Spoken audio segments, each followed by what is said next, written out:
আজকের এই সম্মেলনে স্মরণ করছি।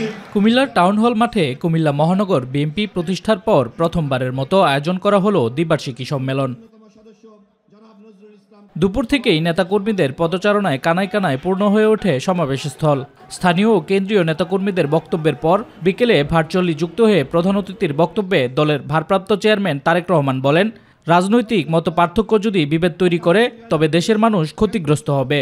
আজকে যদি আমরা নিজেদের মধ্যে যত বেশি অপ্রয়োজনীয় তর্ক বিতর্কে আমরা লিপ্ত হব, তত বেশি ক্ষতিগ্রস্ত হবে দেশ, ক্ষতিগ্রস্ত হবে দেশের মানুষ, ক্ষতিগ্রস্ত হবে এই দেশের গণতন্ত্রের ভবিষ্যৎ, ক্ষতিগ্রস্ত হবে এই দেশের রাজনৈতিক যতগুলো গণতান্ত্রিক রাজনৈতিক প্রতিষ্ঠান আছে সেইগুলো। তিনি বলেন, যত দ্রুত সম্ভব একটি সুষ্ঠু নির্বাচন আয়োজন করা হবে।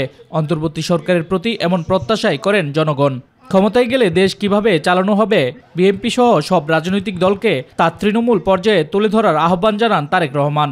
আমরা এই সরকারকে আমরা সহযোগিতা করতে চাই, কারণ আমরা চাই এই সরকার যত স্মুথলি, যত সুন্দরভাবে এই সরকার একটি নিরপেক্ষ নির্বাচন অনুষ্ঠিত করতে পারবে, আগামী দিনে গণতান্ত্রিক যাত্রা তত স্মুথ হবে এই দেশের জন্য, এই দেশের মানুষের জন্য।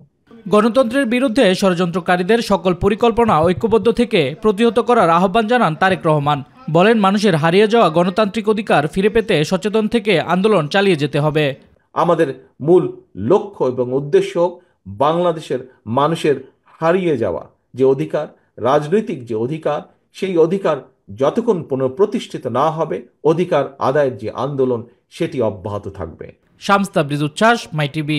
মাধ্যমে আমাদেরকে সচেষ্ট থাকতে হবে, সচেতন থাকতে হবে,